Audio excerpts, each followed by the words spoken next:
Umakyat kami ng bundok nung Holy Friday. At dahil nga walang pasok, nag-take advantage talaga kami na makaakyat ng bundok. Ang tagal ata namin talagang walang akyat ng bundok, kaya naman tingnan nyo naman ang anyong lola, sobrang hirap na hirap, struggle is real talaga. At bilang dating taong bundok nga, miss na miss ko rin naman talaga ang pag-akyat dito, kaya iinto ko muna yung pag-voice over ko ha, kasi para makita ninyo at marinig ninyo yung background sound, gusto ko yung natural lang talaga yung sound effect niya. Ayan, pakinggan ninyo ha, yung mga tunog ng mga kuliglig.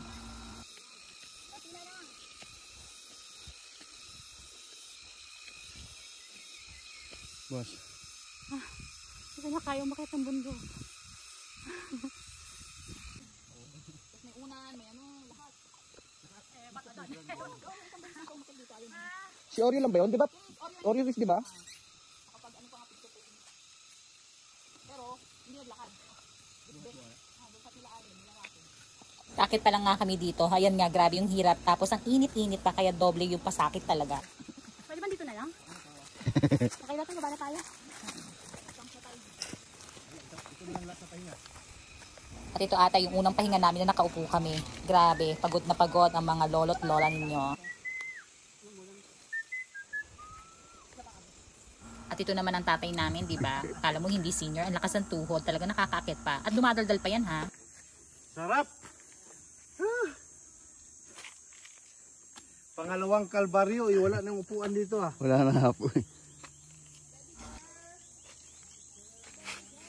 Ito ang view naman sa top. Ang ganda, di ba? Nakakamiss talaga ang nature. Pati yung sound ng nature.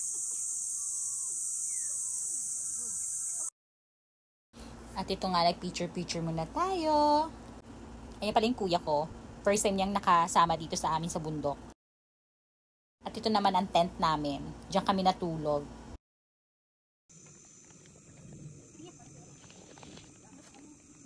At ito na nga, pababa na nga kami. Ayan, hirap na hirap ang lola ninyo sa pagbaba. Nanginginig na ang tuhod. Pero ang pinakamadali para sa akin talaga ay yung pagbaba ng bundok kaysa sa pag-akyat. Kasi talagang sobrang hingal ko talaga pag paakyat pa lang.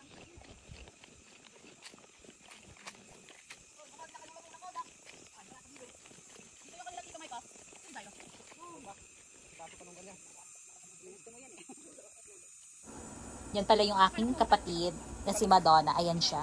Ito, tatay ko yung nasa likod ko. Dito naman, puro apply ka dito, preno.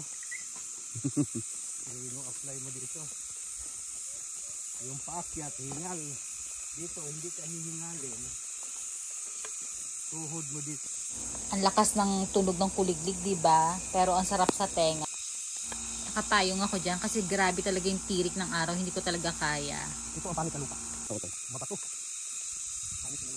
Yan nga, ang aking kuya at ang aking kapatid na si Madonna. At ang aking pamangkin. After pala namin makababa, hindi na kami nagpa-picture. Wala na kaming time. Sobrang mga pagod na kami. At ito nga, dumaan muna kami dito sa Ahon Coffee para magpahinga at kumain. Kasi gutom na nga kami. Ayan. At para syempre makapagkape. Ang ganda ng view dito. Maliit lang yung space pero okay siya. At Diyos ko, panalo yung kanilang top silog at longga silog. Saka din namin si kuya. Dito kami sa ahon. Ay, ahon ko. At ayun lang. Dito na nagtatapos ang aking vlog.